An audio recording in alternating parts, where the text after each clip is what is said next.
Pal murder case.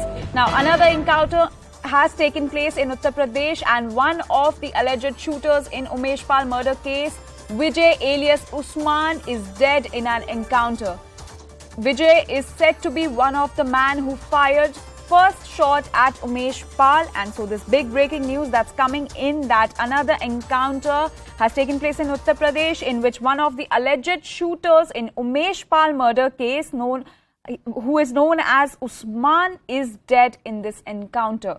CNN News 18's UP Bureau Chief Pranshu is joining us to give us more details on this. Pranshu, can you tell us more about this encounter that took place today morning?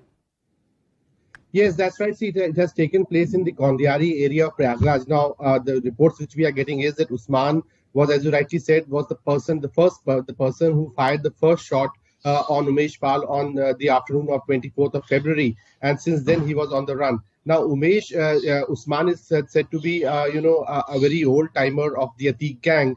He is also said to be involved in several cases of crime committed by this gang in the past several years. So, in that sense, it's a big catch. And it comes in as a second encounter in which the second person has been shot dead. First, we remember was the case of Arbaz, who was shot dead by the Prayagraj police a few days back. And then there came a sensational arresting of Sadakat Khan, whose pictures had become quite viral because of the fact that it was both with the leaders of the ruling BJP as well as the opposition Samajwadi Party, including the photograph also with the Samajwadi Party's president. So in that sense, we can say that three shooters who were directly involved in committing the crime, in which Umesh Pal along with two security gunners of the UP police were killed.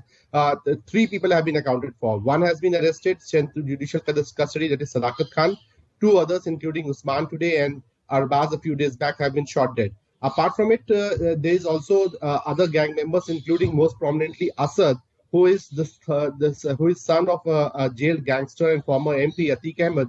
He is still on the run, and a reward money of 2.5 lakh has now been declared on the heads of all the missing accused. So if we see that footage, that sensational shootout footage, there we see at least 7 to 8 people involved in execution of this heinous crime. Out of that 7 to 8 people, 3 have at least been accounted for. So we can say that at least 5 or 6 more people are still on the run.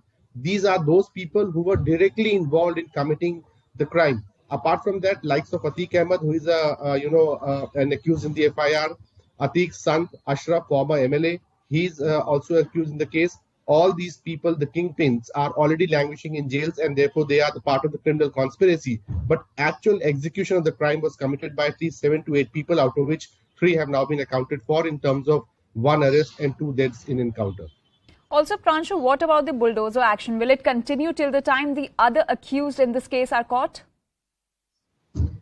Well, what we can say is that, for the time being, the bulldozer may not be rolling out, keeping the fact that it's a festive season of Holi near about. But the fact is that the UP government and the administration is clearly preparing the entire dossier of all such properties which belong to people directly associated to Atiq, to the family of Atiq himself, or people who have been the support base of the Atiq gang. So clearly bulldozer action is very much on the card. It might be delayed for a few days, keeping the festive season in mind, but later on it can of course take place. So the idea here is not just to physically bring all those people to justice. Maybe even if there is this encounters taking place or the people are arrested, the second part of the operation, the effort to break the mafia raj, is to clearly strike on their financial roots, and therefore the bulldozer action or the action in terms of seizing the property, sealing the property, seizing the bank accounts, all that is very much on the cards. All right, Pranshu, thank you for giving us all those details.